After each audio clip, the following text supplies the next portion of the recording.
morning, everybody. Thank you so much for joining us. For the record, my name is Gabriela Coletta Zapata, District 1 City Councilor, and I'm the chair on the Boston City Council Committee on Environmental Justice, Resiliency, and Parks. Today is November 12th, 2024. This hearing is being recorded. It is also being live streamed at boston.gov/city-council-tv and broadcast on Xfinity Channel 8, RCN Channel 82, Fios Channel 964. Written comments may be sent to the committee email at ccc.e.p@boston.gov and will be made part of the record and available to all councilors. Public testimony will be taken at the end of this hearing. Individuals will be called on in the order in which they signed up and will have 2 minutes to testify. If you are interested in testifying in person, please add your name to the sign-up sheet near the entrance of the chamber. If you are looking to testify virtually, please email our Central Staff Liaison, Cora Montrond, at cora.montrond@boston.gov for the link, and your name will be added to the list. Today's hearing is on docket 1300, order for a hearing to discuss Boston's Walking Trail, an urban hiking route connecting 27 miles of Boston's parks, gardens, urban forests, and streets through 17 Boston neighborhoods. This matter was sponsored by Councilors Henry Santana, myself, and Benjamin Weber, and was referred to this committee on August 28th, 2024. Today, I am joined by my colleagues in order of arrival. We have Councilor Murphy, Councilor Flynn, and Councilor Santana. For now, and Councilor Weber. Now I will pass it over to my colleagues for any opening remarks they may have, starting with the lead sponsors and then folks that came in order of arrival. Councilor Santana, you have the floor. Good morning, and thank you, Madam Chair, for hosting us here this morning. I'm really excited about this hearing. And really excited to hear about from our panels, both from a community panel, from the administration panel. I had the chance to learn about the Boston Walking City Trail as a former director of civic organizing for the city of Boston under Mayor Wu's administration, and got the chance to connect with Miles back then. And he told me about what they're building, this Walking City Trail, how it's connecting different neighborhoods across the city, connecting different communities and different residents, and a lot of positive things came out of that. I am someone, and I know the city is always, I think motivating residents to become more civically engaged, and this is exactly what we want to be able to do. And I think the city should do its part in investing in residents and organizations like this in order to to just bring more good to our city. This is good for our residents, our local residents, but it's also good for outside residents who are coming in and who want to learn more about our neighborhoods in the city of Boston. So just looking forward to this conversation, and looking forward to see how we can best support the Walking City Trail. Thank you, Madam Chair. Thank you, Councilor Santana. Councilor Weber. Thank you. I'd just like to thank the original filers for adding me to this. I'm as a longtime resident of Jamaica Plain, I spent a lot of time walking around the city and on our trails, and I think this is this is a great thing. It's also something that you just want to thank Miles Howard, my constituent, for all of his hard work on this, and for having gotten it this far, and hopefully we can carry it over the finish line, and look forward to working on it. Thank you. Thank you, Councilor Weber. Councilor Murphy. Thank you, Madam Chair. To the sponsors, thank you for being here. I just got home last night. I was visiting my son in Georgia. He just graduated from the Army, and we spent most of our 4 days on the Chattahoochee River Riverwalk, 15 miles, which was amazing. We were walking it, biking it, and my kids kept reminding me, like, this is a lot like home. I live in Dorchester, and we spend a lot of time on the Neponset Greenway River Trail. I think half the distance, a little over 8 miles, but it's been there for years now. But just once we invested in making sure that it was safe, it was connected, the people now can go all the way from Mattapan to Port Norfolk. It's used more, so, and just know that, this type of investment in the infrastructure is so helpful for our mental health, for our physical health, for community, gathering people together. So looking forward to this conversation in any way I can support it. So thank you for being here. Thank you, Councillor Murphy. Councillor Flynn? Thank you, Madam Chair. Thank you to the sponsors. Thank you to the panelists. Thank you to the public. I had the opportunity to get here this morning early and read some testimony, and one of the pieces of testimony was from Benjamin. But I enjoyed reading his description about how important walking is, and I agree with him. It really has a way of bringing people together, whether they're young people or older people, but also it really helps people with their mental health. It's an opportunity to talk to friends and get some exercise. And as a veteran, walking does help me when I'm out breathing in the fresh air and walking with my wife to a particular area of the city. It does reduce the stress. So I want to say thank you for your comments. They resonated with me. They probably resonated with a lot of people as well. So honored to be here and honored to really listen to the panel about this important project. Thank you, Madam Chair. Thank you, Councillor Flynn. And we've also we've gotten an absence letter from Councillor Worrell, which reads, Dear Chair Coletta Zapata, Councillor Weber, Santana, and Council colleagues, I will be unable to attend today's hearing. My staff will be in attendance, and I will review the video when it becomes available. I want to extend my gratitude to the many community members who had a hand in this project for your efforts in creating a walking city trail for Boston, an initiative that will undoubtedly bring environmental and public health benefits to many Bostonians. I look forward to supporting and following along as the trail continues to develop. Thank you, Brian Worrell, City Councilor, District 4. Very quickly, I will just say thank you to the advocates, Miles and Yolando, for being here. We also have been joined by, excuse me, I want to get your name correct, Ray Edinger from the New England Conservation of the Appalachian Mountain Club. So thank you so much for being here virtually. We look forward to your testimony. Very quickly, I will say that I do not have a car. I don't have a bike. I ride public transit, and so I am a staunch advocate in public transit, but also walking. I try to walk everywhere. There's many times where I'll take the T from airport to Aquarium and then walk from Aquarium to Charlestown to get to events and back. And so I know how important pedestrian safety is and improvements in pedestrian safety and in our public realm.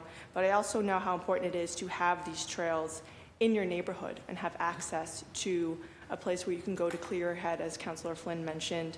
And so supporting, sponsoring, maintaining a city walking trail can promote public health, but it is also an economic engine.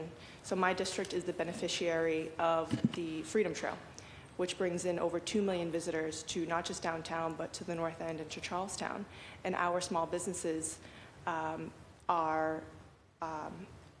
have their economic bottom line increased because of folks that come through in the summertime. So I know the power of what this walking trail can bring. The point of this hearing, because we did have one, in 2022 or 2023, we are here today just to understand what has progressed in terms of the city walking trail since 2022 and discussing our city's mobility goals and next steps and challenges with making this trail officially a part of the city of Boston. So now I want to pass it over to the panel of community advocates, including Miles Howard, who is the trail creator of the Walking City Trail, Ray Edinger, as I mentioned, from the Appalachian Mountain Club, and Yolando Spinola, who's the senior program manager from Walk Boston. The floor is yours, and please feel free to utilize your discretion on who goes first. Thanks. Well, good morning, everybody. Thank you all for being here. My name is Miles Howard. I am the founder and lead organizer for the Walking City Trail. And before I begin, I'd like to extend a very big thank you to Councillor Santana, Councillor Coletta Zapata, and Councillor Weber for co-sponsoring this hearing and bringing us all here today. Thank you to my fellow panelists and allies who will be speaking later today. And I'd also like to thank Matthew Brody, Director of Policy and Communications for Councilor Santana, and one of the very first advocates and volunteers behind the Walking City Trail project, for helping us orchestrate this conversation. I'm going to spend the next few minutes talking about the origins of the Walking City Trail. What we've seen over these last 2 years as the trail has become a bona fide Boston destination, and where we're going in the years ahead. So in the summer of 2022, amidst ongoing disruptions and lingering traumas of the pandemic, a small group of Bostonians came together to explore an idea which we had seen realized in cities like San Francisco and Worcester. The idea that you could create a trail across the city without firing up a single construction vehicle or having a six-figure project budget to dip into. Now, in both of these two cities, grassroots volunteers who knew and loved the city parks and streets leveraged digital mapping tools like AllTrails and Google Maps to create these transit-accessible walking routes through the cityscape. Parks were the backbone, streets were the connective tissue, and in both cases, these curation-based trails were made visible to the public with dedicated websites which offered free maps, written directions, and additional resources for curious city explorers. Worcester, Mass. Introduced this concept with the 14-mile east-west trail, which goes from Lake Quinsigamon to the Cascades, right across the city. San Franciscans created the 17-mile Crosstown Trail, which actually garnered coverage from the New York Times and National Geographic within 2 years of its launch. That's how we found out about this project, this concept. And since the launch of the 27-mile Boston Walking City Trail, which goes through 30 parks and urban wilds across 17 city neighborhoods, thousands of residents and visitors have embarked upon the trail. Local and national media outlets ranging from the Boston Globe and Yankee Magazine to Men's Health have spotlit the WCT, as some now call it, as one of the more unique and illuminating ways to discover the hidden beauty of Boston's resplendent green spaces and neighborhoods, the totality of the city. Since the Walking City Trail was born, myself and my fellow volunteers have basically been using 3 tools to raise awareness of the trail and to encourage people to activate it. The first, and maybe the most intuitive of these tools, has been offering free group walking events on segments of the trail. Public events in which all one has to do is simply show up with a good pair of shoes, a backpack, and an appetite for adventure and conversation. Within 15 minutes, every one of these walks has evolved into an act of social cross-pollination, in which walkers ask questions of each other and connect over the shared act of a foot journey together. Simply being outdoors together, in community and in the field all at once, has a way of encouraging this. I have self-hosted many of these walking events, and others have been co-hosted with partners including local businesses such as Patagonia and Stio, and leaders like Boston City Councilor Kendra Lara and organizers with the Boston chapter of Mothers Out Front. Councilor Lara and Councilor Coletta Zapata also co-sponsored our first hearing with the Boston City Council in 2023, at which we discussed the utility of installing physical signs along the Walking City Trail as a means of making the trail visible to more people and as an additional wayfinding resource for walkers. At the encouragement of the councilors who attended that hearing, we manufactured our own printed trail signs featuring QR codes that can be scanned for direct access to the WCT website with maps, directions, etc. We installed 2 waves of these signs over the last 2 summers. The first signs were scanned by close to 1,200 people between the months of June through December 2023. This past summer's new and weatherproof trail signs, which we posted back in late May, were scanned by over 1,200 people in the first 3 months of 2024 alone. Lastly, we've approached press and promotional opportunities with the underlying hook that a trail across the city can yield just as much beauty and discovery as a trail through the White Mountains or the Maine Highlands. This summer, at the urging of several WCT enthusiasts, we actually posed a challenge to the public. Walk the entire Walking City Trail in as many segments as you like, let us know through the trail website, and we will send you, one of these free Walking City Trail patches. Just like finishers of the Bay Circuit Trail can earn a free commemorative pin from the Appalachian Mountain Club.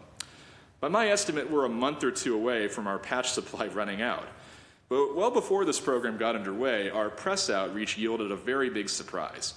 In 2023, Outside Magazine named the city of Boston as one of the top hiking destinations in America.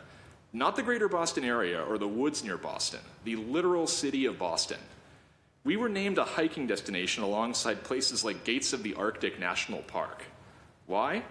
Because Boston is a city of trails. The WCT is just the latest renewal of this tradition in a city where millions have walked the Freedom Trail, the Black Heritage Trail, the Women's Heritage Trails, and many more. The city of Boston has rightly embraced these trails as assets for both residents and visitors, using city infrastructure to help make these trails more easily visible to the wider public. Today, I ask that the Boston City Council and all attending colleagues from the Wu administration consider adding the Walking City Trail to that roster of officially recognized trails. Every trail tells a story, and the Walking City Trail is a story about the natural and built wonders of the Boston cityscape. But it's also a story about what can take root in just a handful of months when Boston residents come together, pool their collective intel about green spaces, city streets, and neighborhoods, and start tinkering away at a mutually hatched idea. At a time when so many of us in Boston are suffering from isolation, paradoxically siloed within our familiar routines and locales, I believe that a story about city residents highlighting the many hidden connections between our public spaces and our lives is a story worth sharing far and wide. But best of all, this story isn't over yet. In fact, it's only just beginning. Back in October, I spent several days in the United Kingdom, one of the world capitals of walking ways, where right to roam laws give the public sweeping access to the landscape. I went there to meet the founders of an initiative that's similar to ours, a project called Slowways. What the Slowways builders are creating there is essentially a national version of Boston's Walking City Trail, a map of over 7,000 gorgeous walking routes connecting every town and city in the UK, crafted and vetted by volunteers. And just as amazing as the scale and ambition of Slowways is how long it's taken them to do this. 4 years. In 2025 and beyond, we plan to make this happen in Boston, to begin the work of creating a network of trails like the Walking City Trail that will connect every neighborhood in the city. Thanks to new and user-friendly mapping tech that's beginning to emerge, we aspire to launch this upcoming phase of the WCT project in a manner which is even more accessible to the wider public, so that any Boston resident with an idea for a trail can start building it, so that others can hike and appraise their route, and so that more Boston residents can become citizen geographers and share their love and knowledge of our cityscape. That is where we're going. That's where the Walking City Trail is going to lead us.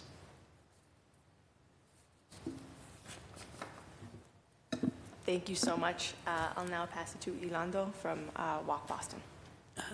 Thank you, and I appreciate you all hosting us today. My name is Yolando Spinola. I'm with Walk Massachusetts. We started off as Walk Boston. We are an organization that's been doing work on walkability for over 30 years.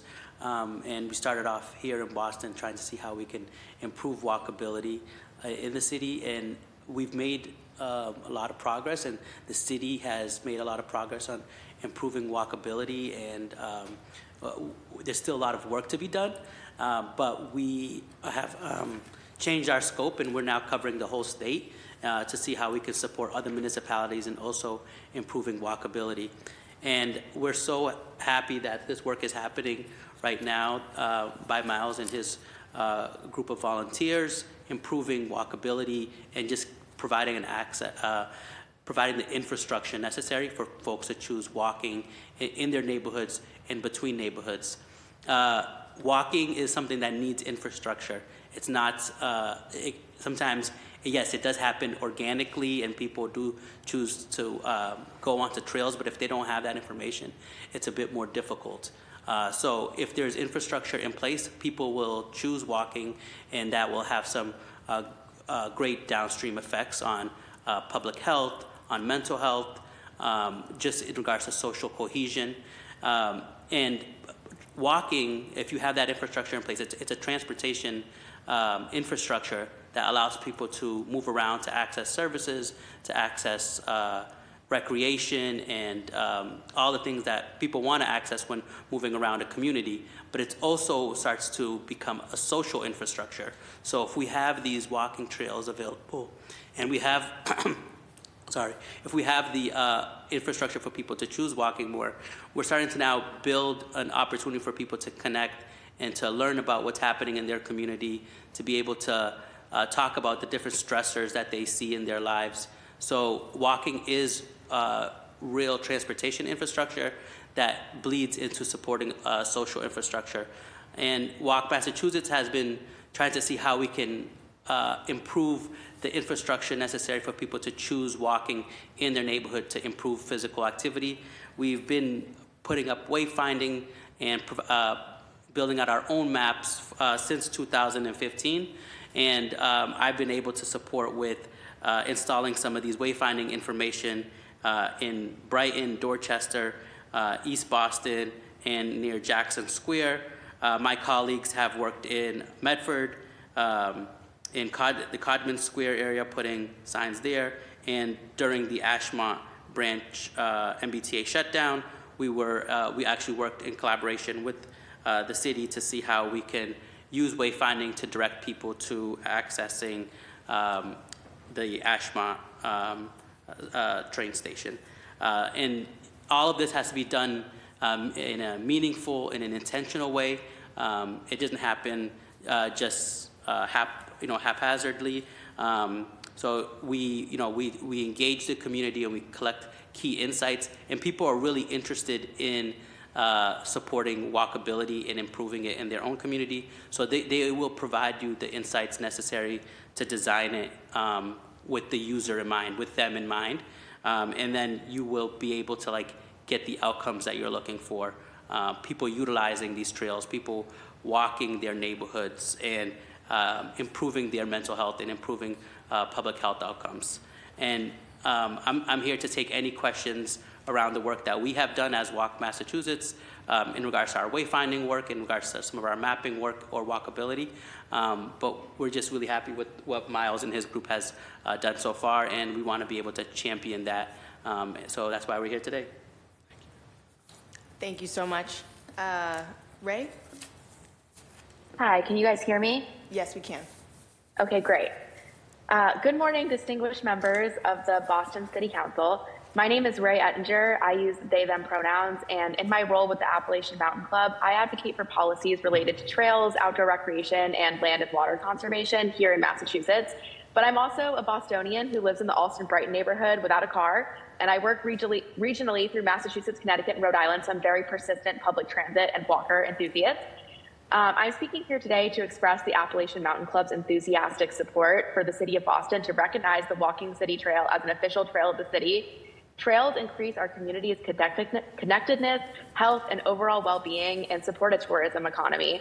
The Boston Walking City Trail should be officially recognized as the important recreational asset for the city that it is.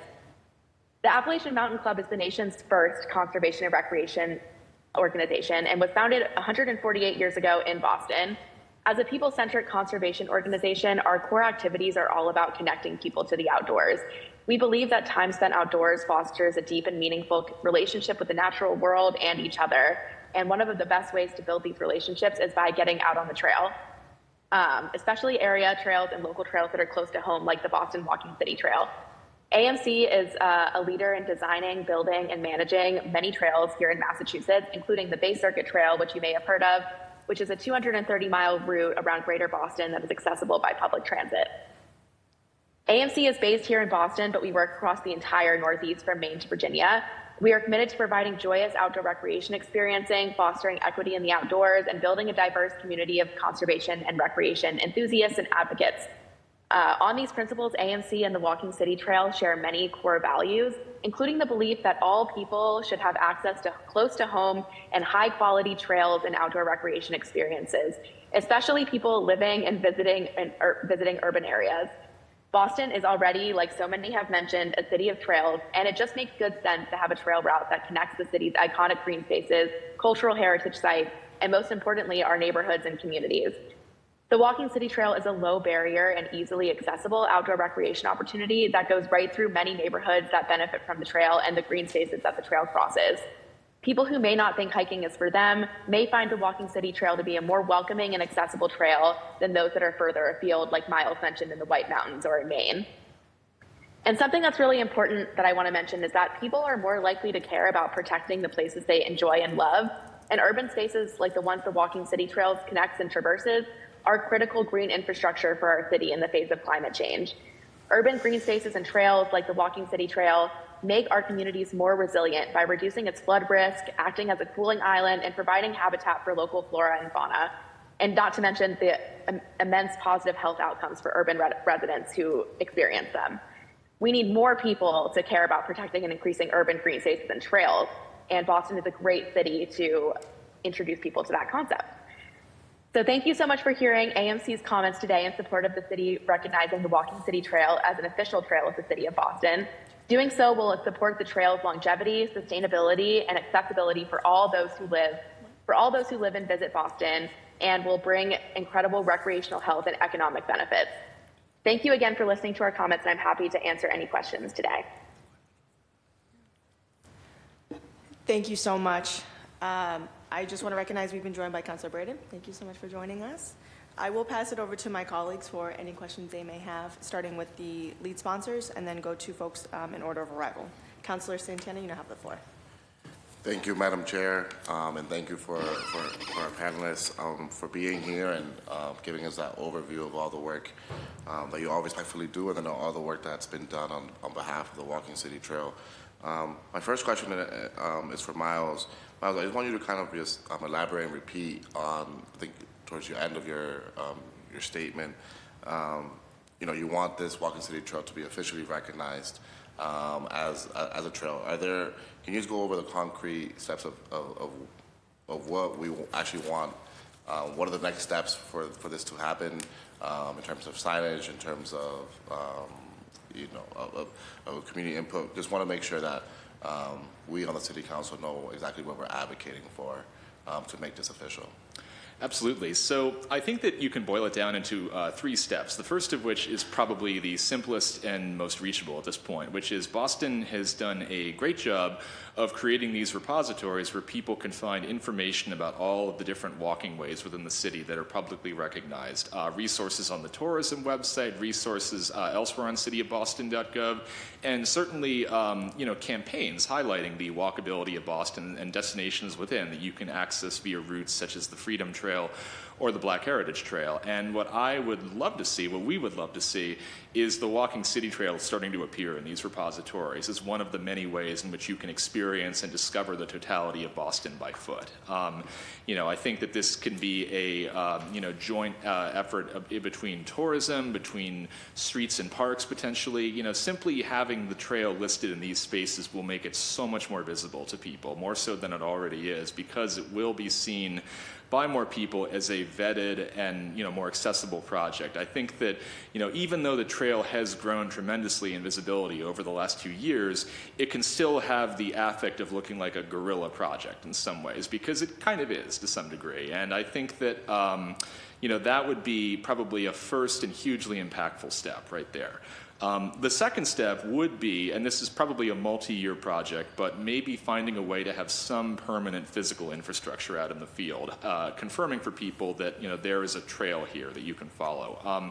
On our trail signs, Matthew actually had the idea early on to basically put the words "You're on a trail" at the top of each sign. And that's especially important for something like the Walking City Trail, because it's a curation of not just paths but streets as well, all stitched into one walking route. And so I think that one of the best utilities of signage is allowing people to stumble upon that realization naturally. And so while there are potential problems that come up with utilizing physical signs as a wayfinding instrument where you have them posted at every junction of the trail, I think that one thing which could be more feasible and hugely impactful would be maybe posting a sign or two at the end and the beginning of the trail, for instance, or at any of the points along the trail where a section ends and begins.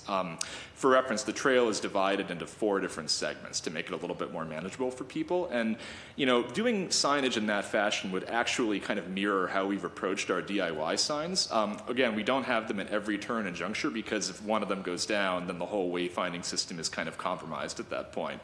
Instead, we've kind of posted them more as a confirmation that there's a trail here, and as a portal to all the information you need to hike the trail available on the website. So, that may be a longer-term goal to move toward, but I think that it could be a natural step to follow, the trail appearing in these repositories of information for Boston residents. And, I can get into this a little bit more later, but I think that the, final step in recognizing the trail in this way might be identifying resources that could support development of further navigation tools for the public, expanding upon the website and more, identifying possible grant opportunities. And that's something that, could, again, be a long-term project. But I think that is the 3 steps that it all boils down to here. Great. Thank you so much, Miles. Just on your second point there in terms of the infrastructure being a long-term project, I think one of the things that I think the city has already mentioned, right? I think they're happy to really support. I don't want to speak for the city. They're going to be coming up in the following panel, but I think they're very happy to support kind of the promoting and there's on different websites, whether that's the tourism website. I think the infrastructure, when it comes to maintaining it, who's overseeing it, I think that's where I think we run into questions. Have you thought about that and have any comment on that? Yeah, I think that one idea which I would be interested to explore, if there is some appetite for having a couple of pieces of physical infrastructure up there, is the management question. The question of whether this is something that the city takes ownership and manages, or whether it is something that is managed by us from the outside as a third party. And my understanding is that there are some parallels with the Walk Massachusetts wayfinding signage project here, wherein there is basically a approval for these signs to be up, but the maintenance work is actually performed by members of Walk Massachusetts, actually. And this is something that we have already been doing in practice with our current DIY signs on the trail. I mean, we certainly can't replace all of them when they come down, but several of us will be out on sections here and there occasionally monitoring, is one sign deteriorating, has one been removed? I've gotten in the habit of actually taking spare signs and ties and clippers out with me when I'm going on errands sometimes. And, if this were, if we were talking of like 5 to 10 signs posted along the route, or even 1 to 5 signs, keeping an eye on them, replacing them as needed would be a very, very manageable thing in the broad spectrum of projects that we're basically going to be handling with this initiative going forward. Awesome, thank you. I think you actually answered my third question in that answer. So really appreciate you all being here. Fully support of the Walking City Trail, and just looking forward to seeing what resources the city can offer to make this a reality and make this official. So really appreciate our panelists for being here. Thank you so much, Madam Chair. Thank you, Councilor Santana. Councilor Weber. Sure, thank you. I guess I had just generally my question is like, how is who's managing all this, and how's it going? So in terms of like the website, who's working on that? So most of these projects are things that I manage individually going forward here. We have a group of about 5 to 6 regular volunteers who have been very involved with projects such as the installation of the physical signage along the route, discussing planned updates and changes to the website. But when it comes to the execution phase of those kind of digital infrastructure projects, that has mostly been in my hands at this point. And one thing that we are interested in doing is finding institutional resources to support the expansive phase of this project that is coming, moving toward the creation of more trails here, because obviously there is a limit to how much that can be done on the volunteer power of a very small group alone right here. We are in the process of trying to find a fiscal sponsor to support some of this work, a sponsor who could potentially help us to move in the direction of maybe becoming an organizational entity. And this juncture where we are right now with the Walking City Trail as visible as it is, and the prospect of a network coming online does necessitate moving in that direction right now. So at the moment, it is still a quite small and DIY style effort really to maintain these resources. We are doing what we can with the capacity and power that we have right now. We've been pretty good about not overextending ourselves at this point. And so moving forward and pursuing this goal of creating a trail network and introducing digital infrastructure that will help people take part in that is definitely something that is going to happen in conjunction with finding institutional support. And I guess, so initially you raised money through crowdfunding or GoFundMe, right? But is that still going on? Are you taking in money that way? Yeah, so that was actually our first effort at doing full-on fundraising for a project. It was kind of an early test. That crowdfunding campaign, which happened this spring, was basically an effort to fund the creation of our new weatherproofed signs, a rebuild of the trail website to make it more user-friendly and attractive, and also to fund the creation of the Trail Patch program, pretty much. And so it was very much a project-specific fundraising effort there. We have not embraced the model of doing ongoing regular crowdfunding, particularly because many people are stretched quite thin these days. We don't want to take community support for granted in this way, and so our approach has been to embrace this method of fundraising when certain projects that are tangible and achievable are on the line. There may be another round of that coming in the next few months if we do decide to expand the website further to include this new mapping technology that may be out in a couple of months, which will help us basically open up the process of trail proposals and trail vetting to a wider number of people.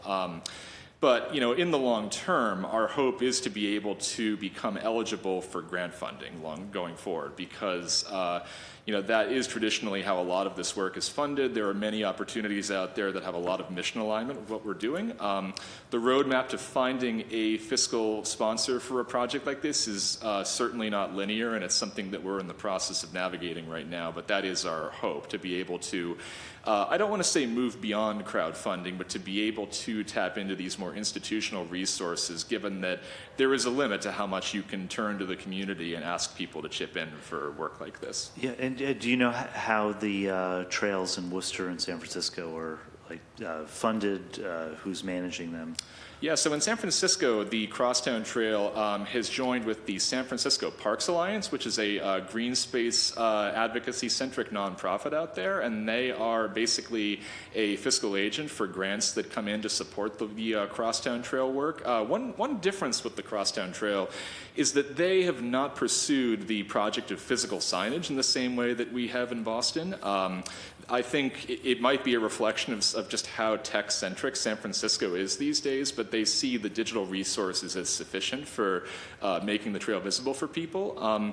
In Worcester, it's a somewhat different arrangement. The East-West Trail actually is a project that is within the umbrella of their Parks Department right now. The idea for it was actually partially hatched by a member of the Parks Department. And so not only has there been some direct public funding of elements of the East-West Trail, but that trail actually contains physical signage that is used as a wayfinding device, first and foremost. When you walk that trail, on trees, on street poles, you regularly see East-West Trail signage that looks really good and appears to be pretty regularly updated. So there are a couple of different models for funding out there, and but the East-West Trail is kind of a rarity too, because as far as I am aware, it's the only curation-based urban trail in the United States that has been fully absorbed by a city parks department, basically. So the question that kind of looms for all of us involved in these projects is, will this happen again somewhere eventually? Okay, and then Meet Boston is now being headed, I think, by the former Parks Commissioner. Have you had any discussions with former Commissioner Woods or Meet Boston? Do you think they can participate in this and help? Yeah, so Commissioner Woods was actually one of the panelists at our last hearing right here, so he has certainly been part of these conversations prior. The two of us have actually had some conversations outside of this context. I work as a freelance journalist and author, which is pretty much my day job, and I've written some stories about green space and park access for the Boston Globe, and on a few occasions we've spoken by phone about some of these accessibility issues. And so I do think there is certainly an open doorway for conversations with him about this in the context of his new role with Meet Boston. We have not had the chance to connect for a catch-up and update session since he took on this new role, but it's certainly a dialogue I'd like to open in the near future. Okay, and then I guess for Walk Massachusetts or the Appalachian Club, I mean, how do you think you can help with us? Is there any sort of anything you have in mind, or that your groups could help support the project here? Yeah, if I can chime in here. I think we have a network of folks who are interested in walkability throughout the whole state, and we definitely want to amplify these walking trails to those folks and have them, utilizing them, having people actually out there, and they're going to eventually have insights and feedback, and we could definitely share that with Miles and his group. We definitely want to see how we can amplify those maps and resources on our website maybe in the future. That could be an option. And I think also just we host these walks in different places every year. So maybe in the future we can actually take a cohort of folks who are interested in walkability on one of his trails and have them experience that and have conversations around walkability and wayfinding and just like what does urban trails actually mean and how can folks best utilize that in their own communities? Yeah, just before the Appalachian Club, I guess when people go on these hikes, do you expect them to primarily rely on signage, or they're using their mobile devices? What does modern hiking look like? Yeah, if I can chime in here, I think it is important to have wayfinding out there, specifically for an equity piece. We do know there's a digital divide out there, so there are folks who have, they have technology, like they have, the latest smartphones, and they can access the information that they need. But then there's also folks who are also just not as accustomed to utilizing different digital technology. It might be, connected to age, to, different demographic pieces. So it's important, I think, to have some wayfinding information out there to help folks still move around without utilizing their smartphone. And also, some folks are trying to walk to disconnect. So if you are, only utilizing digital technology, it's going to be easier for folks to stay connected and get those pings and maybe still get some of those stressors that come from digital technology. So I'm happy that they're definitely considering wayfinding as a mechanism to encourage people to utilize their trails. Yeah, I definitely am one of those people who don't quite know how to use the online device, and I need to just download a map and internalize that and then head out there. But so I'll count myself among those people. Sorry, did you have something online?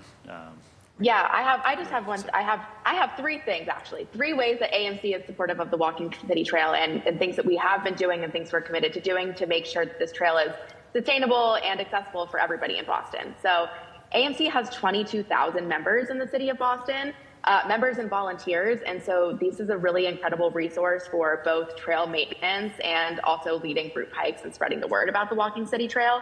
AMC is an expert at managing the relationship for a trail like the Walking City Trail.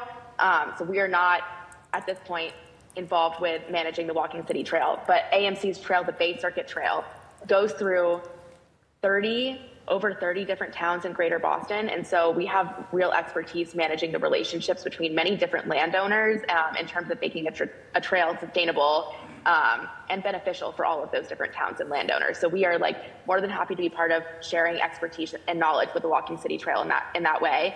And then the third thing, which is my job, is advocacy at the state level for increasing funding for all kinds of trails, and especially maybe even getting dedicated funding for urban trails. And so having a trail like the Boston Walking City Trail become official and be really sanctioned by the city in that way would really give us a bigger chip to stand on with the state legislator saying that they should be creating dedicated funding for urban trails of this type. Okay, thank you very much. Back to you, Chair. Thank you, Councilor Weber. Councilor Murphy? Thank you. I have a few questions. So the trails that are existing now, do they pass through any of our state DCR managed parks also? They do. Probably the biggest example of that is the Walking City Trail spends quite a bit of time going through Stony Brook Reservation as a connection from Hyde Park to Roslindale. And of course, the Neponset River Greenway, the Southwest Corridor are also substantial parts of the trail.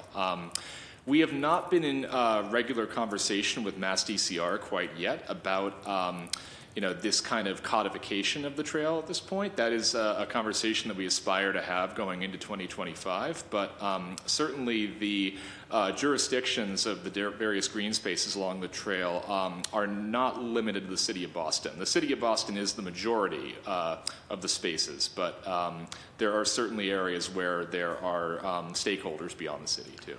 Yeah, I'm just thinking about, making it an official trail, and one of the positive impacts I'm hearing is that, if the Parks Department was to, somehow, take it over, then they're going to help manage it, help fund it, keep it clean and accessible. So wondering, have you thought through the having to work hand in hand, which, with DCR and the Parks Department, knowing that the trail would never just be on city-owned parks, that we would be passing through DCR land also?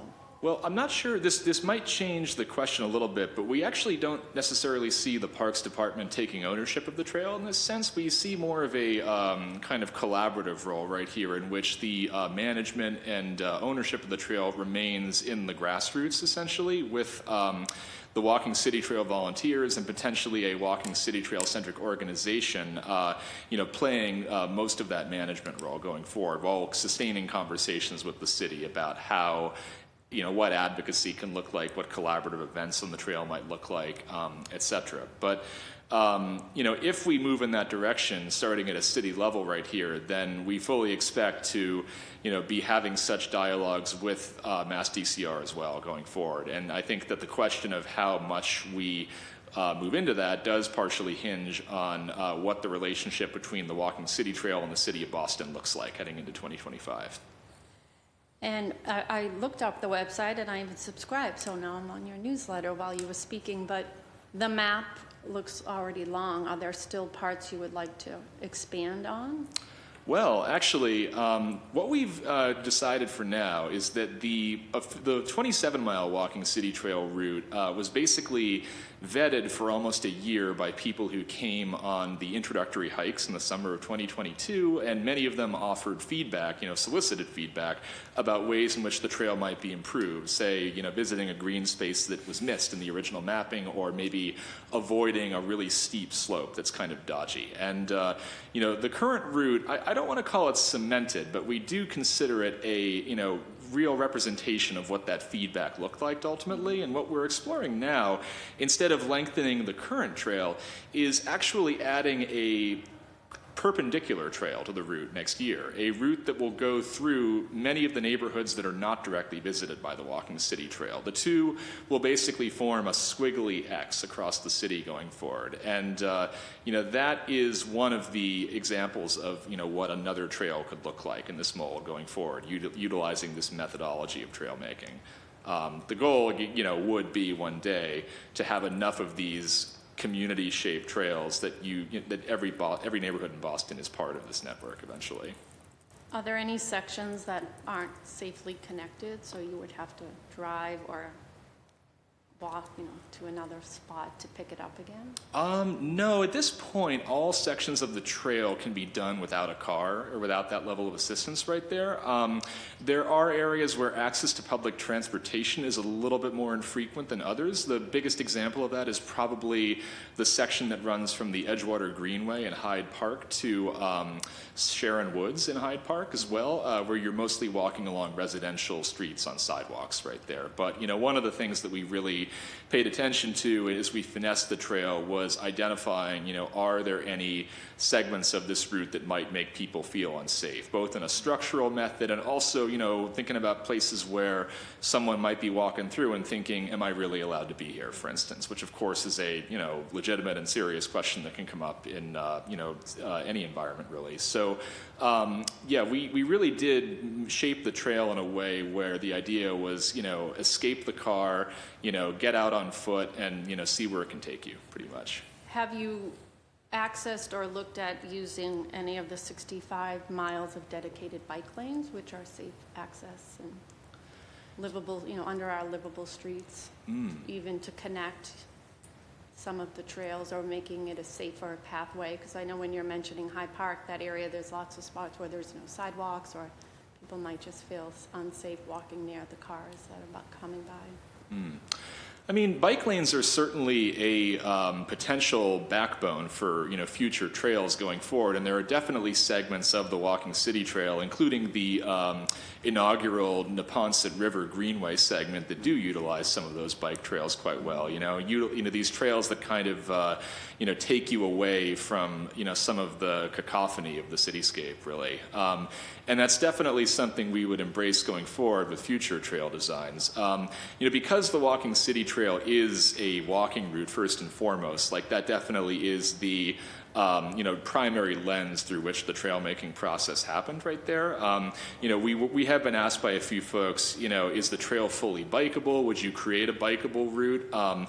Because most of us have more experience in walking so far, creating a bikeable alternative that sort of follows the same trajectory is not something that we feel we have the qualification and capacity to take on right now, but we have certainly put out that idea to the cycling community and welcome any proposals and would support any proposals to create an additional route that leans further into that method. I meant more that you would walk in the bike lane. Oh, I see. Yeah, no, I that see. we would be using the bike lane to connect in some sections to get to the next part of the path if it's a easier or a safer connector. Walking in the bike lane as opposed to walking on the sidewalk, potentially? If there's spots where like maybe you've looped around or you hadn't thought of like the bike lane as a way to connect some of these paths into another park or greenway. It's an interesting idea. We haven't quite considered that approach to utilizing bike lanes right there. I mean, I think in general we are open to any space that is safe and navigable by foot right here. And in an area that is not necessarily a thoroughfare where bike lanes are a new feature, then certainly that could very much be a connective element going forward. Thank you. I'll just end with the signage. I love that you're using the signage, and QR codes are great if you need them, but I myself like to not bring my phone when I'm out for a run. Like the pinging and disconnecting is important, so making sure there's that option also, that you don't have to have a phone. And oftentimes in these spots, the Wi-Fi isn't great, and if you're really reliant on the phone working and then it doesn't work, that you may not be in a safe situation. So very supportive of the signage going forward.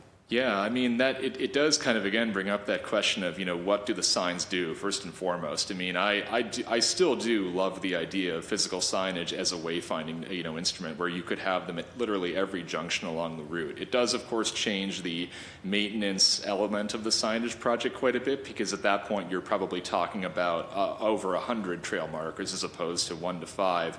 And, I think that we are interested in very much moving forward, whichever iteration of signage is possible in the near term, and I would certainly not, let go of that larger idea right there, that perhaps one day we can do something like what they've done in Worcester with actually having the signs in that way, because I too love to disconnect whenever possible. Thank you. Thank you, Chair. Thank you, Councilor Murphy. I want to thank my colleagues for their great questions, everything on technology and mapping, funding, I was going to ask about that, land ownership and jurisdiction for maintenance, incentivizing people to use this, but all in all, just want to express gratitude to all of you for the work that you do. This is a lot of work, and it takes many hands and many hours. I'm really excited to hear about that perpendicular trail. On the website, I was looking through, and I have also signed up and really grateful for the work that went into even making the website and creating the trail. One omission is our beautiful community, my island, East Boston, which is not included on the walking trail for obvious reasons. You'd have to swim to get there or drive or take the T. I would love to talk about what that might look like to include East Boston, to include the Mary Ellen Walsh Greenway, the waterfront. The first question that I have is about the waterfront, and considering all of the strategies that are being thrown out there to bring people back to the downtown core, the waterfront and its beauty and splendor, and utilizing it as the environmental treasure that it is to try to get folks back to downtown. But what does that mean for folks that live along the waterfront, for some of the maritime uses that are there? We have Chapter 91. There's been talk about potentially creating a waterfront tour so that folks can go and see and utilize everything that it has to offer. But obviously in the summertime, folks do that anyway, but in the wintertime, what that might mean for accessibility and inclusivity. I'm curious to know if there's been any conversations to have a waterfront specific walking trail. We've done an audit of the various entities that are along the waterfront and showing how disjointed it is when there is state property and city property, former maritime use property, nonprofit use, all of that. Have there been any conversations about that? What are your thoughts on it, and how can we move forward to utilize the waterfront as a way to bring folks back to Boston?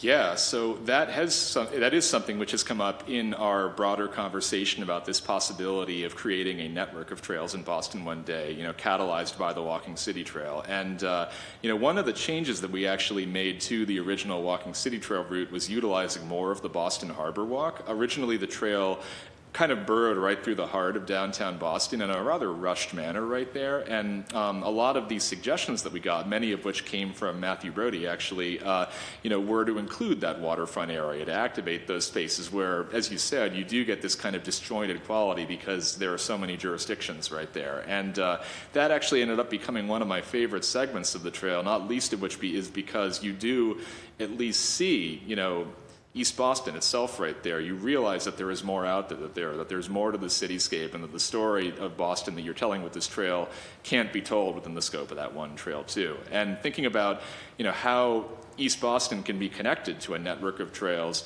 one thing that I've gotten to see in the last year on a few urban trails in other cities is the idea of a multimodal trail, a trail that utilizes not only walking spaces, but actually mass transit too. An example of this is in Portland, Oregon. There is a trail called the 4T Trail, which is basically a loop around the city that utilizes 4 methods of transportation that begin with the letter T. There are trails you hike on, you ride a tram, you take a train, and you go on a trolley. And all these transit methods have a very scenic and kind of adventurous quality to them. And I think about the water taxis and the ferries that exist connecting East Boston waterfront to the North Shore waterfront, and I imagine that could be a feature of a trail one day, something that that is talked about in the same way as the actual walking space itself, potentially. And one of the reasons why we are interested in the prospect of opening up the trail proposal and trail making process to the wider public by, expanding the website to basically allow people to suggest trail routes is because, I think that when you are looking at neighborhood-specific trails, like the idea of a waterfront trail through East Boston, the people who are going to be best equipped to suggest a vision for what that could look like are those who know the space intimately. And so that is something that we hope to be able to invite in the near future, very much so. Thank you, and thank you for your partnership on that too. I know that you've been involved with some folks in some organizations in East Boston and talking about it. There is a desire, and I hope to speak to the next panel about this and potentially meet Boston about what it might mean to utilize Boston's maritime history to showcase where the city has come from, but then also show where we're going in terms of the future with climate resilience. And so I would love to continue those conversations and kind of speaking it out loud into existence and potentially utilizing a walking trail organization or whatever that might be in the future to push that vision forward. My next question has to do with accessibility. And so we talk about walking and all of that. We want to make sure that we are fully inclusive of all populations. And thinking about the waterfront and how disjointed it is, there are a lot of accessibility issues. I'm wondering if on your trail, on the city walking trail, if there's been an accessibility audit, what that looks like, if you've identified different challenges for folks of all abilities if they wanted to go on this trail. So we have not had an accessibility audit for the Walking City Trail at this point, and a lot of that has to do with the fact that when the trail project was first initiated, the foundation at that point was simply creating an interesting scenic way to walk through all these different green spaces that are connected by Boston neighborhoods, and the possibility of creating additional trails in Boston that are fully accessible, that have been rigorously vetted to ensure that there are no physical obstacles like this is very much again part of the larger conversation we've been having about creating more trails going forward, creating a network of trails. We have tried to eliminate some of the spots that were on the original Walking City Trail route that would have imposed accessibility issues even for folks who are taking walks in parks regularly. Again, features such as steep scree slopes, water crossings, those sort of things. I think that this idea behind the Walking City Trail has really gone through a pretty big evolution in just the last 2.5 years alone. I mean, when it started, the baseline of the entire thing really was more kind of like city hiking, city adventuring, and realizing the potential for this to grow into a larger thing that could accommodate folks that, well beyond the scope of, traditional hiking is a more recent development, basically. And so to create a version of the Walking City Trail that is fully, accessible, audit-proof right there, it would pretty much require a foundational rebuild of the entire thing at this point. But that said, the possibility of changing or augmenting certain features of the trail to further cut down on obstacles that do exist is something that we remain open to. And I think that in general, when you create any urban trail, you have to be prepared for some malleability, given that there are redevelopments and closures of spaces. Who knows? So that's where we stand on this front. Thank you so much. That's it for me. Do my colleagues have any more questions for this panel? No? Okay. Again, just gratitude for the work that you do. Thank you so much for being here, and we'll continue to work in partnership with you to support a walking city trail and ensuring that the city of Boston is there to support you, both in resources and technical assistance. So appreciate it. Thank you. Thank you. Now we'll have our administrative panel. We have Liza Meyer, who's the interim commissioner of the Department of Parks and Recreation, and Natalia Benitez Perez, director of the Office of Civic Organizing. You want to come down?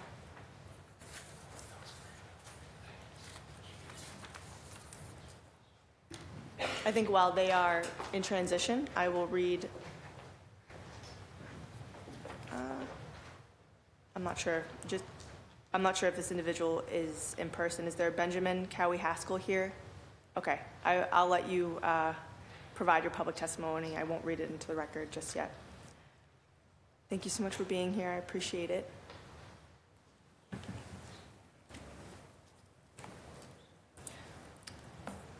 Liza, would you like to go first with your testimony? Sure. Thank you. Can everybody hear me okay? Thank you for having me here. Thank you for raising this important project and giving it the visibility that the council hearing provides. I am new to the role I'm in as interim commissioner, so I'm really learning as I listen today, and can see a lot of potential and interesting opportunities for collaboration with this project. I love the idea of urban adventuring. I think that the idea of exploration and discovery and joy in city parks is something that we want all people to experience. Opportunities to encourage visitation to places that may be outside of one's regular routes is also something that parks definitely supports. So I think this is a really exciting project. I'm grateful to hear about it. Definitely looking for ways that the Parks Department can support this work. I think amplifying the visibility of the trail through our web resources on boston.gov is certainly something we can help with. And I also want to highlight that I think that there's some important synergies between this work and the work that a lot of our park partners do across the city. Groups like Friends of the Harbor Walk, the Friends of the Public Garden, the Emerald Necklace Conservancy, Franklin Park Coalition, Boston Harbor Now. There's an organization called the Emerald Network. These are all groups who are aligned with their interest in bringing people into public spaces, connecting public spaces, telling the stories of those spaces, making sure those spaces are well cared for, stewarded, open to all, welcoming. And so just want to make sure that, if there's something that the Parks Department can do to try to bring these groups together, we'll help with that as well. So thank you. Thank you so much, Natalia. Welcome. Thank you so much. First of all, I would like to thank all of you for the opportunity to be here today, as well as Miles for all the work and Matt for being pioneers on this. I think anything that's community driven is always a positive thing. A lot of the work that OCO, that civic organizing, does is to really strengthen community input, community bonds, and just access in general. So I think this is definitely a partnership that we would love to explore. I was thinking on a few things that we could perhaps be helpful with. Definitely, we have access to the City Hall on the Go truck, so maybe having flyers in the City Hall on the Go truck and letting people know about the city trail, and especially when we are out in the community, giving people this information by hand. The ONS newsletters, I think, would be a great resource for the group. We have thousands of subscribers in every neighborhood, as well as social media campaigns, mass emails. And I think one thing that I was also thinking about is a lot of our work is to create community, like cleanups, beautification projects for big groups. So perhaps incorporating areas of need into suggested locations for community-led cleanups, I think, would be a great resource for the group and a great way for us to partner in this particular project. Great. Thank you both so much. I'll now pass to lead sponsor, Councilor Santana, for questions. Thank you, Madam Chair, and thank you so much, Commissioner and Director, for being with us here today and coming down and just providing those the testimony.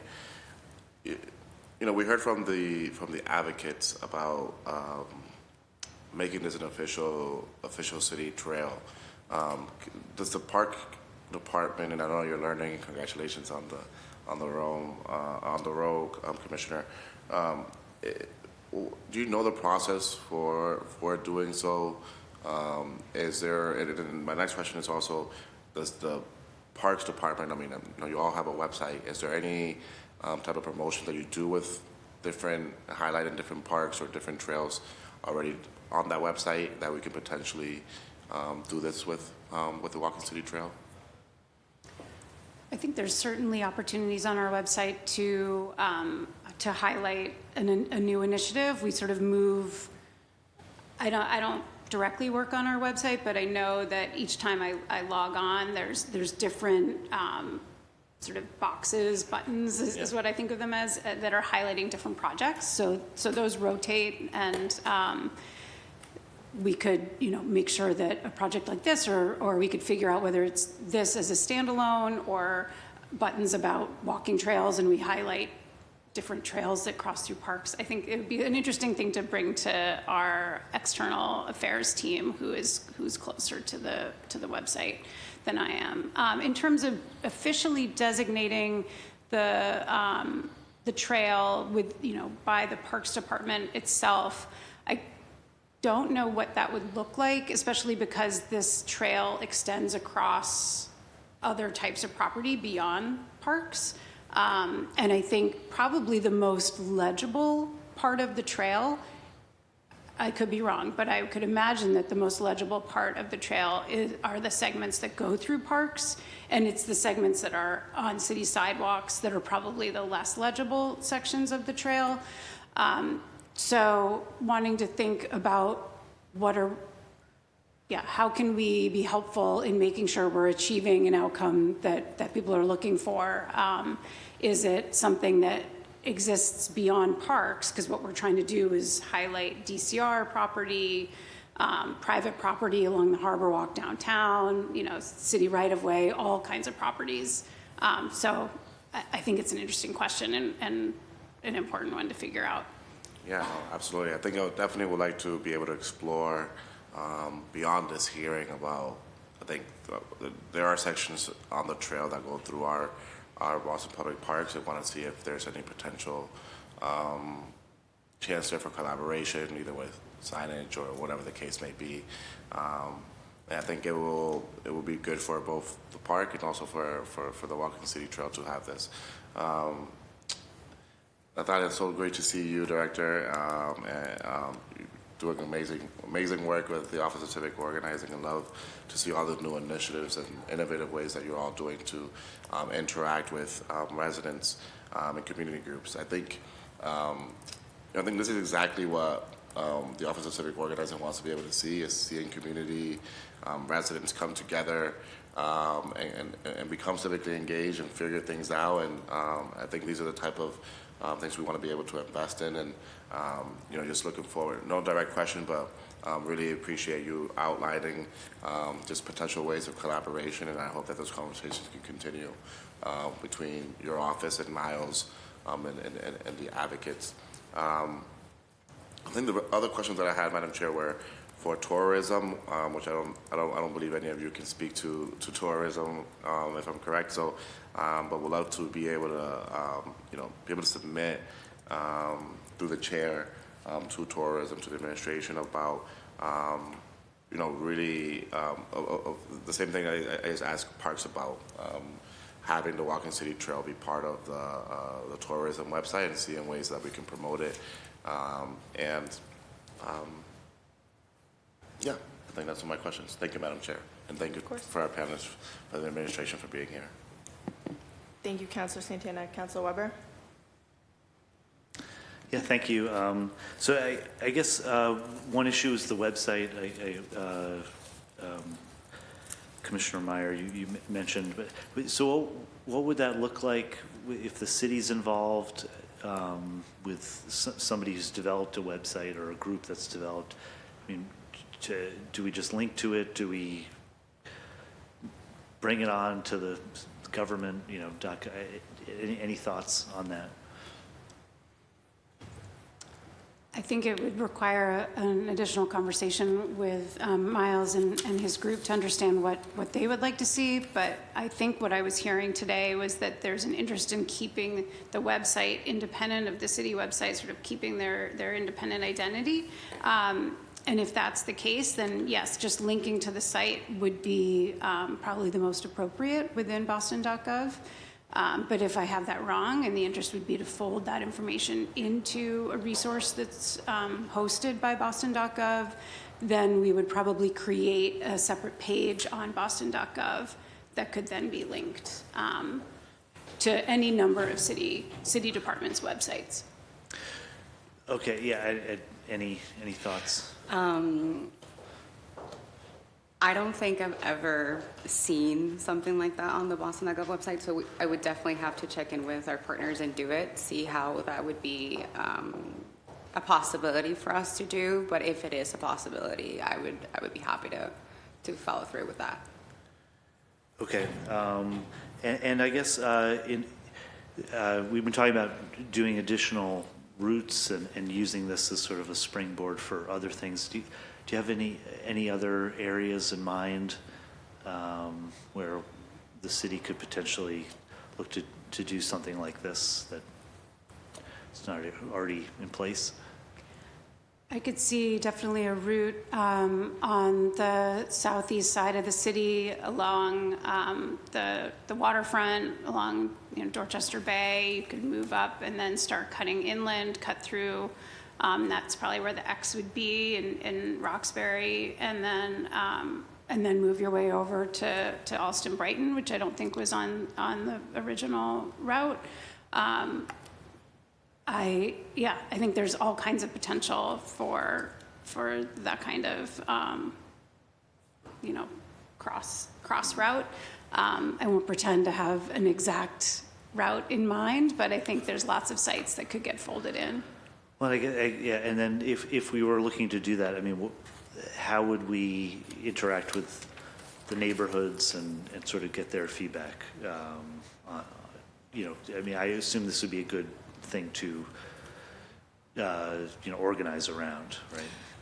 We could potentially partner with the Walking City Trail, Miles and his groups who do perhaps like a survey in the neighborhoods and a social media campaign where we can gather feedback, and we can also disseminate this information with the liaisons for the area so that they can also have conversations with residents about, wants and feedback gathering. But we can absolutely help the group with the outreach. Okay, and we heard about funding and grants. Do you have any sense of what kinds of grants are available to fund something like this? So unfortunately, our office, the only grants that we have are the block party grants and the Spooky Streets grants throughout the year. So this perhaps would not be a appropriate use for those grants. But the trust department has a wonderful grant called the Small Community Grant, which I think would be really great for a group like this because it's embellishing Boston. So for signage perhaps or any other needs, I think it would be a good grant for this. Yeah, I guess, and then, sorry, last question for the commissioner.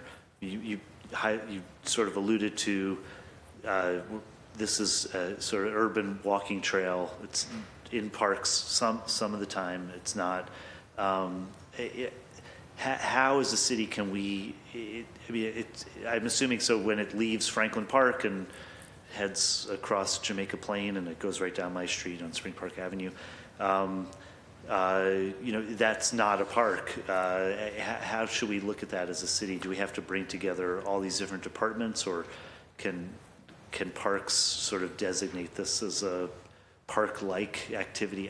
How should we look at it? That's an interesting question. I think it'd be great. I mean, you just highlighted one particular street, happens to be your street, but that it travels down. It'd be great to know what the neighbors along that street and those corridors would like to see. Is it that we could make it a greener street experience if that street is lacking in shade? Just for instance, I don't know offhand the condition of street trees on Spring Park, but we could be looking at those kinds of improvements.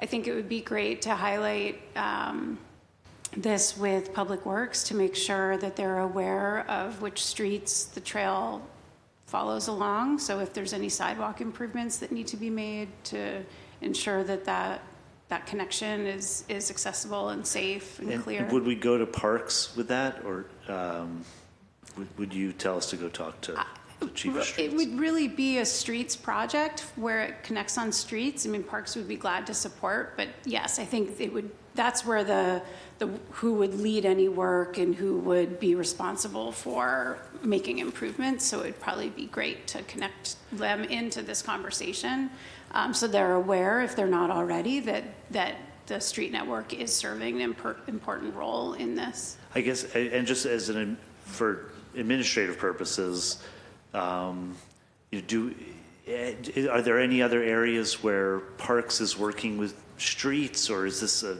sort of sui generis kind of thing where we have an urban walking trail and we have to, because I don't want to get caught in the middle of, well, this is people pointing fingers at each other.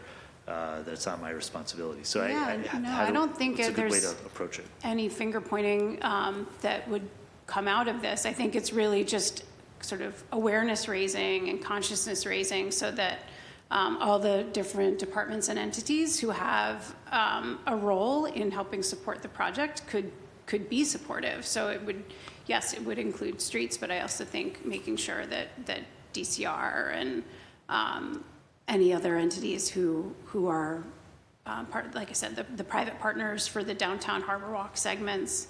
I think that this could be a really exciting initiative that people would want to be a part of. Mm-hmm. Yeah, no, I didn't mean to suggest any.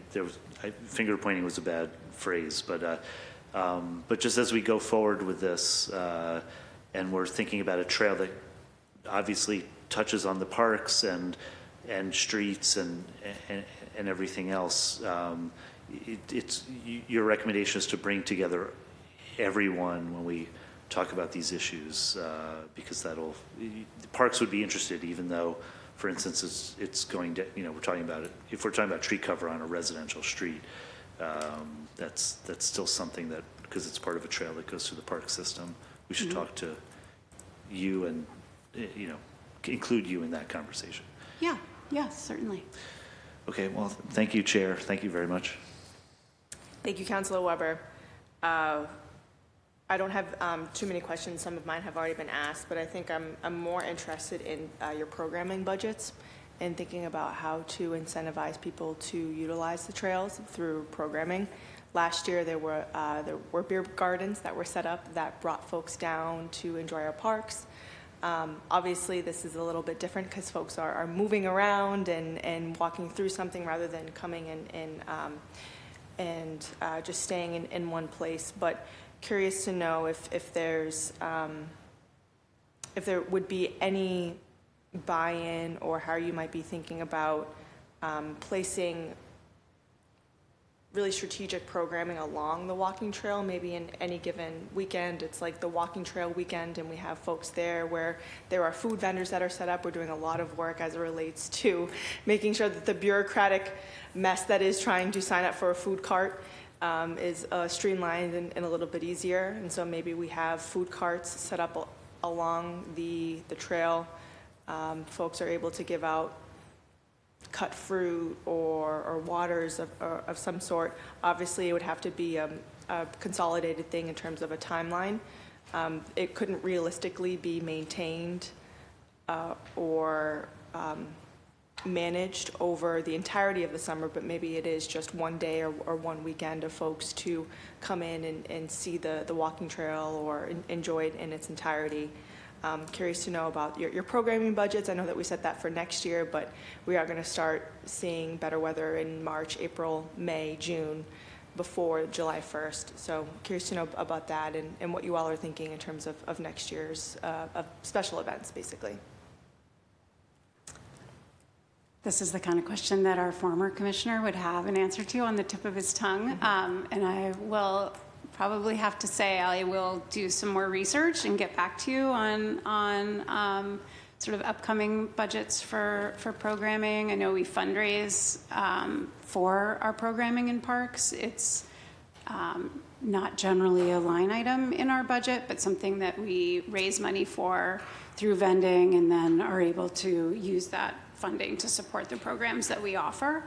And I think it's a great idea to think about how we could, what are the opportunities to use programming and events to amplify other things that are happening in parks? And, could we highlight a segment of the trail? I think that's a really, really fun idea. And it would be great to work in partnership with other departments who have a more direct line to food trucks and other things like that to figure out ways that we could connect all of those into an initiative over a weekend or a month or whatever it might be. I mean, it could even be, Miles, sorry, I'm looking at you now. Do we have Walking City Trail Day in Boston?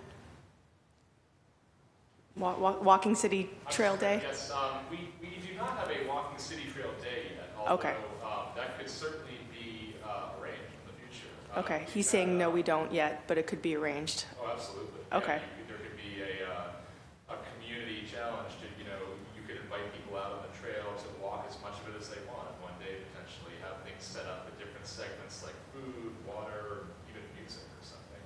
It's definitely a possibility. Great, thank you so much. It's not normal for a chair to ask questions for folks in the galley, so I appreciate kind of the move away from decorum, but I appreciate your answer. Thank you so much. So I think for me, I would love to see Walking City Trail Day in the city of Boston, trying to allocate some of our city resources in terms of programming and highlighting some of the great food vendors that have signed up because of this program, getting community organizations to have some buy-in, having folks focus in on their own neighborhoods, understanding how the city of Boston could step in. I know it's not a block grant, but is there something else that we could do to try to support them? So that's something I would love to see. And I know that you'll have my help. I'm not going to speak for my colleagues, but I think that is a way to highlight this and just show that the city of Boston is supportive of this idea. That's it for me. We've been joined by Councilor Louis-Jean. Councilor Louis-Jean, if you have any Questions, comments, or concerns for the administration? Now is your opportunity. Thank you. Thank you.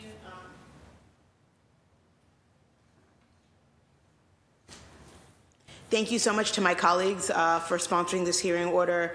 Thank you to the administration for being here. Just here to express my support for us supporting the Walking City Trail. I have not done the full trail in its entirety, but I know that my street in my home is on the trail because I walked out one day taking out the trash and ran into Miles and was surprised at that my street was on it, given sort of the lack of greenery. But what I think is really important is it also highlights the neighborhoods where we do need more walking trails and where we do need more green space. So just here to express my support for my colleagues and for this initiative. I want to thank you and then the Parks Department for all the work that you do, and thank you to all the advocates for being here. Just wanted to express my support. Thank you. Thank you so much, Councilor Lujan, for joining us. I don't have any additional questions. I think we'll move to public testimony, and my understanding is that there's been a couple folks that have signed up. While Cora is grabbing that list, I will just say again, thank you so much for being here and talking through some of these ideas. There's plenty of opportunity here in the city of Boston, and I'm grateful for colleagues like Councilor Santana and Councilor Weber for putting this forward. And I think for us, thank you. For us in the City Council, it's incumbent upon us to advocate for more resources for the Parks Department to work in partnership with the folks like Miles at the Walking City Trail, maybe putting forth some more programming, making Walking City Trail Day a thing, the signage, all of that. So we'll be partners throughout the budget cycle next year and trying to figure out how to make this a reality. I'll call on Patrick McGuire, if you're still here, for public testimony, and then also Ben Cowie Haskell. Please state your name and your affiliation. You have 2 minutes. Thank you. Good morning. My name is Patrick McGuire, a 50-plus year resident of the Boston area. I'd like to thank Miles for inviting me to speak today, and also all the councilors for their leadership and enthusiasm in sponsoring this hearing. I'd also like to personally thank fellow urban hiker Matthew Brody for his efforts in making today's hearing possible, and everyone who has joined us in support of this mission. I've been a proud ambassador of the Walking City Trail shortly after learning about it, and I'm honored to be here today. Strolling the banks along the Charles, through the Common, Copley Square, the North End, the Navy Yard, the Emerald Necklace, the Harbor Walk, and the Freedom Trail are inspirational and stimulating. And the Boston Public Garden in full bloom is gorgeous. But there's so many additional vital hidden treasures in our Boston neighborhoods that we should be proud of, showcase, and make exploration of them easy and accessible for residents and visitors to discover, enjoy, and share. Despite having lived in the Boston area for most of my life, I didn't know our city nearly as well as I wanted to, so I decided to do something about it. In August of 2022, I launched an adventure of discovery called Walking Boston, a marathon in every Boston neighborhood. Each official walk is a minimum of a half marathon plus some bonus walks. To date, I've walked more than 225 official miles in 13 Boston neighborhoods on my way to covering every single neighborhood and more than 1,000 miles. The mileage is verified using Map My Walk, the Map My Walk application, and All Trails, the same app used to map and provide easy GPS guidance for Walking City Trail hikers. A few highlights from my Walking Boston adventures so far. Mentioning East Boston, Councilor Gabriella. Exploring the gritty dirt path on the water in Eastie behind Umana Academy with unique, stunning views of the Boston skyline, Charlestown, the Tobin, and old-school marinas and pilings with nautical artifacts strewn about. I'm hoping this site will be a future City of Boston urban wild with access for everyone. It's one of my absolute favorite places in the city to visit. And now there's 2 huge fences there, so we need to create some kind of access via a vehicle of like an urban wild. Standing in the middle of Forest Hill Cemetery mid-morning, surrounded by gorgeous foliage as the church bells chimed 10 times from Forsyth Chapel, and capturing that moment on video. Discovering the abandoned Tollgate Cemetery on Hyde Park Ave near Walk Hill Road in Jamaica Plain, and the poem engraved on the Civil War memorial plaque commemorating Irish American veterans in the heart of the cemetery. I hope to collaborate on an effort to clean up the cemetery, assist with guided tours, and to sharing its legacy and storied history. The primary objective when I launched Walking Boston was to explore and show off Boston's neighborhoods by walking deep into every one of them, discovering hidden gems, and to better comprehend the real heart and soul and fabric of our city. The discovery and experiences so far have often been exhilarating and have reinforced the notion that there's so much more to explore right in our own backyard. As a result, and through my experiences with Miles and Walking City Trail, I believe that we need to do more to showcase the best of Boston's paths, parks, woods, waterways, streets, art, architecture, and so much more. We need to make the roads less traveled more visible and invite people to explore and share them. We all know about the variety of physical and emotional benefits to walking that have been touched upon here today. There's also so much opportunity through exploration and discovery while walking. Whether it be solace, community building, adventure, beauty, inspiration, or enlightenment we're seeking, the fresh air and perspective can literally change our lives. It absolutely has changed mine. Boston's Walking City Trail encapsulates and enhances everything I have described above, and I really appreciate the ease of mapping and navigation with the All Trails application that is actually officially recognized the 4 sections of the Walking City Trail. Experiencing Walking City Trail is an invitation to see parts of Boston many people don't even know exist. Even local lifers that we go out on these group hikes with always discover something new. The curated Walking City Trail guides us to places we need to see to truly know Boston, our people, history, and community more fully. Public guided group walks along the Walking City Trail, some of which were co-organized by Councilor Ken Villara in 2022, the year the trail was launched, have been a wonderful way to meet folks in our community that we might otherwise never cross paths with. And the group hikes allow us to explore sites we might not want to explore on our own, especially some of the night hikes with the safety of the group. Some of the coolest and valuable moments on our guided walks occur when someone in the group spontaneously speaks up and shares their knowledge, experience, and history with the group about something we see along the way. I can't tell you the number of times someone said, I grew up right down the street, and they tell a story about their childhood and a place that used to be a factory their parents worked, and just some wonderful insight from the folks we met on the groups. I strongly believe in and support Walking City Trail and today's initiative for the City of Boston to recognize, embrace, and promote it to make it even more visible, approachable, and accessible for everyone. And it's very important to remember that promoting Walking City Trail and future Boston trails is about showcasing the quote-unquote infrastructure that's already in place without a big dig budget. Investment in the official recognition and promotion of Walking City Trail is an economical way for the City of Boston to leverage the existing resources and beauty of our paths, ponds, parks, woods, neighborhoods, and roads less traveled. Miles Howard and the Walking City Trail volunteer community members have literally walked the walk, essentially creating a guided tour for all of us and everyone visiting Boston to experience, enjoy, and share with the world.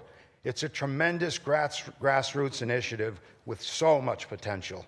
Walking City Trail and similar future urban paths will enhance not only Boston's image, but learning and education, our economy, small businesses, our communities, and the mental, physical, and social health of our residents and visitors. Let's work together and walk together to officially embrace and promote Boston's Walking City Trail. I'm very grateful for your time and consideration. Thank you very much. Thank you so much for your advocacy, Patrick. Next up, we have Ben Cowie Haskell. If you want to state your name, affiliation. Thank you so much.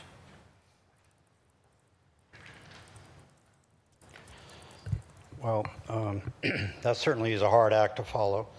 Those are great comments. But good morning, Madam Chair and councilors. Thank you for the opportunity to address this important topic. My name is Ben Cowie Haskell, and I'm a resident of Rosendale. My affiliation is that I'm retired. I live on Bradwood Street in Rosendale, and for the past 8 years have thoroughly enjoyed getting to know a small section of the WCT through Stony Brook Reservation. Walking is a great way to stay fit, but also a great way to meet neighbors and make new acquaintances. The WCT is a wonderful addition to our beautiful city, and I applaud Miles Howard and the group of hardy volunteers who helped create the trail with no institutional funding or support.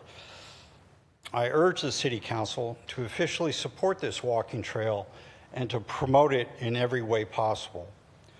The Walking City Trail will enhance Boston's reputation as a livable and walkable city and make it a friendlier city where people can meet and interact while enjoying the beautiful historic neighborhoods and scenery. Thank you for your consideration for this matter. Thanks. Thank you so much, Ben, for your advocacy. Okay, we've also been joined by Councillor Flynn. Councillor Flynn, I want to provide you the opportunity if you had any questions for the administration panel on this before we go to closing remarks. Madam Chair, thank you. I was here for the beginning. I'm going to listen to the part that I missed, learn more about the proposal. I do intend to support it, but I don't have any further comments, Madam Chair. Thank you so much. Thank you.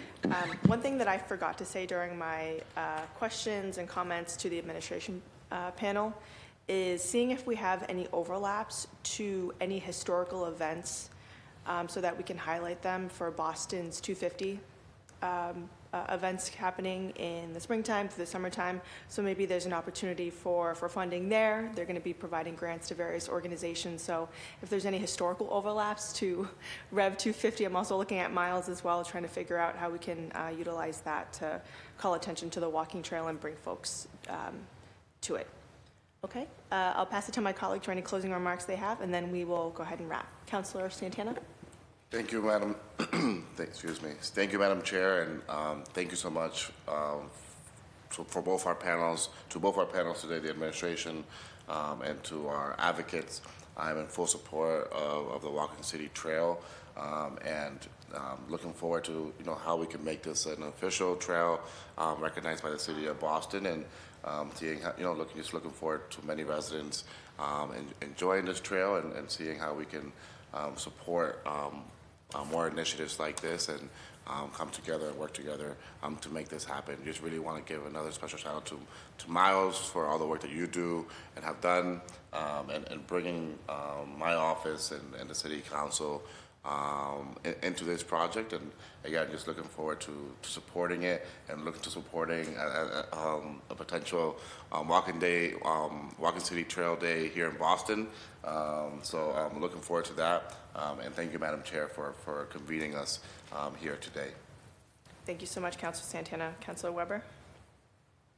Sure, thank you very much. I think I mentioned this when this came before the whole council, but it reminds me of a song that Jonathan Richman's "Twilight in Boston." He just writes that the fact that you can write a whole song just about going for a walk in Boston speaks to how rewarding it can be, and how our city is made for walking trails like this. And I just want to thank the city and my constituent Miles for his advocacy on this, and I'll continue to support it and believe my council colleagues will as well. Thank you very much.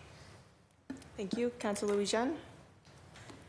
Thank you very much to the chair and to the sponsors for this hearing. Thank you to the administration and again to all the advocates. I look forward to doing the full trail, not just the portion that's outside of my home. And I look forward to joining my colleagues in advocacy for all of the reasons that they stated. There's a number, and all of the public testimony made it very clear as well, like the benefits to our communities and to our neighbors for walking and building community. And so I just think it's fantastic, and I look forward to supporting my colleagues in their efforts to make this happen in the city of Boston. Thank you. Thank you. Councillor Flynn? Thank you, Madam Chair, and I also look forward to supporting this proposal. In my opening comments, I mentioned the importance of walking. I especially enjoy walking with my wife, Kristen, around my neighborhood, but also into other neighborhoods as well. I also find that walking is not only healthy, exercising, but it also is great for your mental health as well, and that's what VA medical professionals actually recommend to returning veterans is start walking and being outside, and it does so much help for everybody, for people with disabilities as well, for our seniors. It's great to see young families walking, enjoying a beautiful afternoon. But walking really brings out, in my opinion, it brings out the best in the city, brings out the best in residents. And just want to say thank you to the sponsors for bringing this forward, but also to the advocates that have been advocating for this proposal and for inclusiveness for many, many years. Thank you, Madam Chair. Thank you, Councillor Flynn. Ditto to all of that. Support it. Really excited to the work ahead and partnering to make Walking City Trail Day a reality and getting some more money to support this incredible organization from the City of Boston. With that, this docket will stay in committee, and this hearing on docket 1300 is adjourned. Thanks, everybody.